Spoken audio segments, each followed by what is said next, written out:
what if Indonesia miskin sumber daya alam dari dulu? Kita akan sangat maju sekali. Jadi memang sumber daya alam itu sebenarnya sebuah beban dan sebuah kutukan. What if sekarang Indonesia masuk darurat militer? Ekonomi akan ambruk karena suasana darurat militer itu tidak kondusif. What if Jokowi berhasil 3 periode?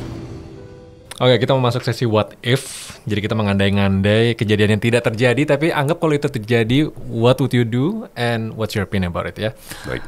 Oke, pertama, what if back then Pak Tom Lembong nggak jadi menteri? Tetap di bidang keuangan, tapi ya jadi pengusaha. Dan nggak mungkin masuk ke politik, seandainya waktu itu nggak ditawarin. Seringkali nasib itu hanya masalah timing.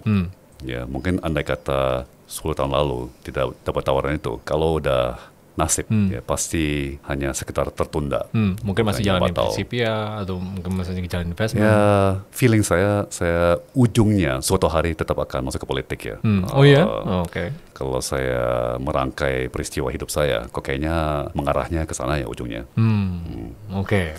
Jadi hati-hati dengan nasib ya. Jadi seringkali kita tidak mau terima, ya kita lari dari nasib, tapi ujungnya hanya berhasil sekedar menunda yang tidak bisa dihindari. Alright. Oke, next one. Opinionnya. What if Jokowi berhasil 3 periode? Sejarah membuktikan ya bahwa tidak ada negara manapun ya yang terlalu berhasil dengan pimpinan yang terlalu lama berkuasa. Apakah itu 3 periode, 4 periode, 5 periode. Sebagai contoh, Perdana Menteri Jerman, Kanselir Angela Merkel yang berkuasa selama 4 atau lebih dari 4 periode ya. Dan dulu dia pilarnya Eropa. Ya, dia dulu leader yang paling dipercaya, diandalkan. Ternyata banyak blunder secara tidak disadari. Kenapa? Karena tidak ada perspektif segar, tidak ada pembaharuan, tidak ada penyegaran. Apalagi di era sekarang, dunia berubah begitu cepat, teknologi berkembang begitu cepat. Perlu sering-sering pembaharuan dan penyegaran di pucuk kepemimpinan.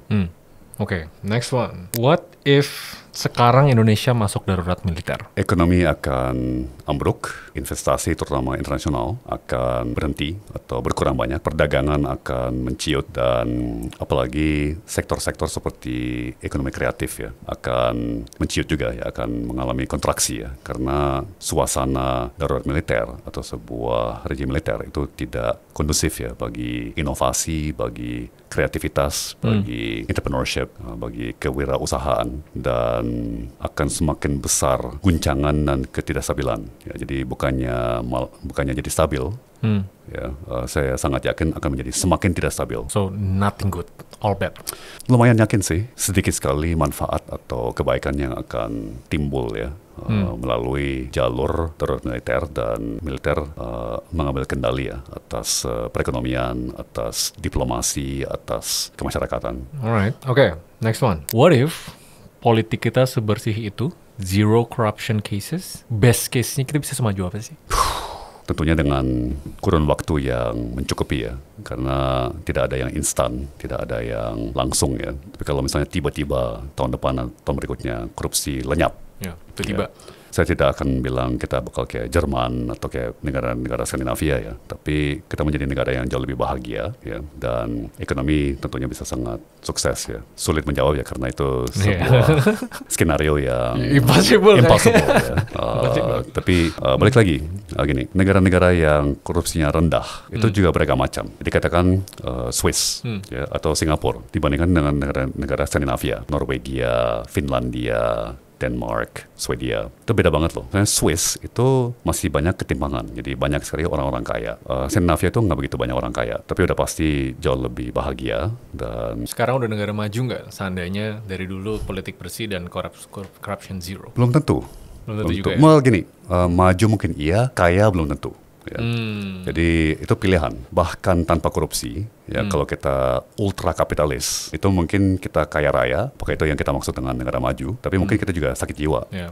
Ya kan? Gini rasio through the roof. Atau misalnya gini, Korea Selatan, negara yang sangat sukses di berbagai sektor otomotif, elektronik, bahkan hiburan ya, perfilman dan musik dan sebagainya. Tapi punya rasio bunuh diri tertinggi di dunia.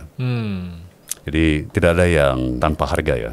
Semua skenario punya harga yang harus dibayar, dan itu pentingnya demokrasi dan konsultasi publik ya. Apa yang sebenarnya kita inginkan, dan apakah kita rela untuk membayar harga yang harus kita bayar untuk mencapai tujuan tersebut. Jujur, ini OOT kayaknya you're the first person yang highlight aspek-aspek sosial sama kesejahteraan di luar dari cuma kekayaan nama ekonomi. Yang lain tuh kayaknya nggak bisa sampai sana deh. Ini mungkin enlightenment-nya during 9 bulan.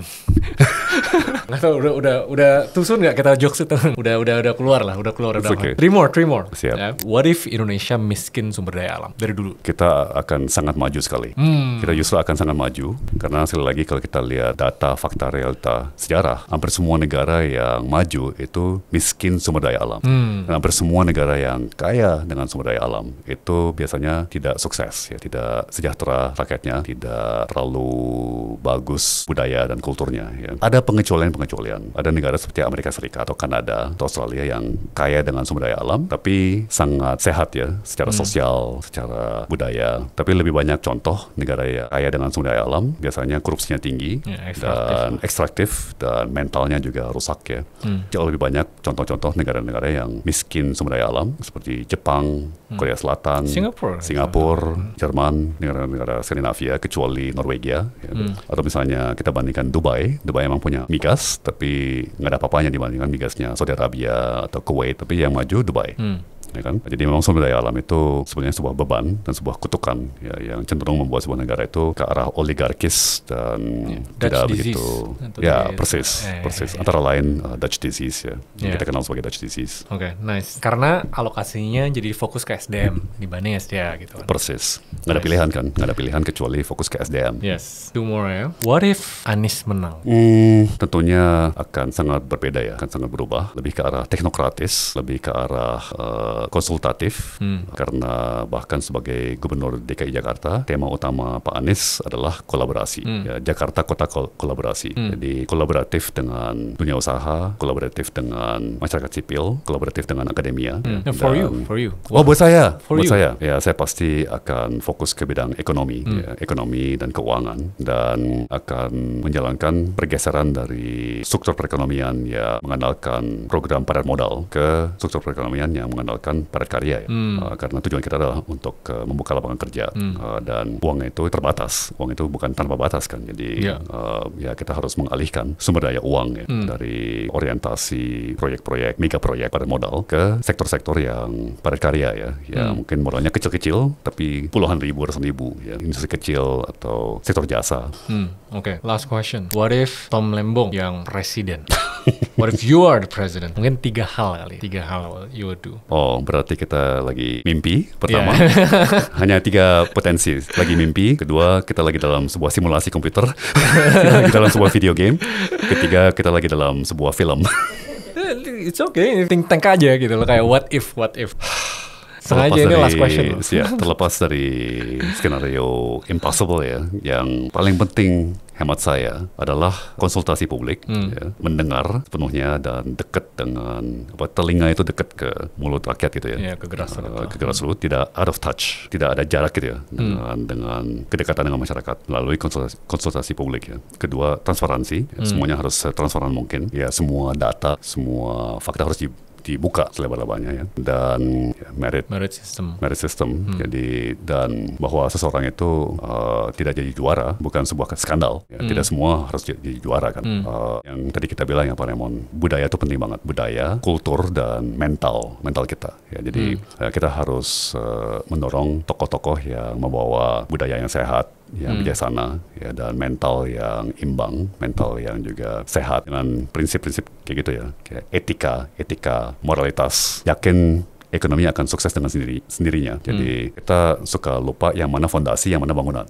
Ya, kita pikir ekonomi itu fondasi, bukan. Jadi ekonomi itu berdiri di atas kelembagaan, ya, sistem itu berdiri di atas moralitas, ya, moral dan prinsip-prinsip, norma-norma, nilai-nilai. Ya. Jadi kalau kita bangun fondasi yang kuat melalui nilai-nilai, norma-norma, moralitas, termasuk nilai-nilai yang diajarkan semua agama, ya, itu akan menjadi fondasi yang kuat buat lembaga-lembaga yang kita bangun di atasnya, termasuk hukum, ya kan, perpolitikan. Baru di atasnya kita membangun sebuah ekonomi yang dengan sendirinya akan sukses ya, karena dimotori oleh prinsip-prinsip dan nilai-nilai dan norma-norma yang baik. Amin. Alright, okay, that wraps up untuk sesi What If. Thank you, Fatam. Thank you, Pak Raymond. Alright. Terima kasih semuanya.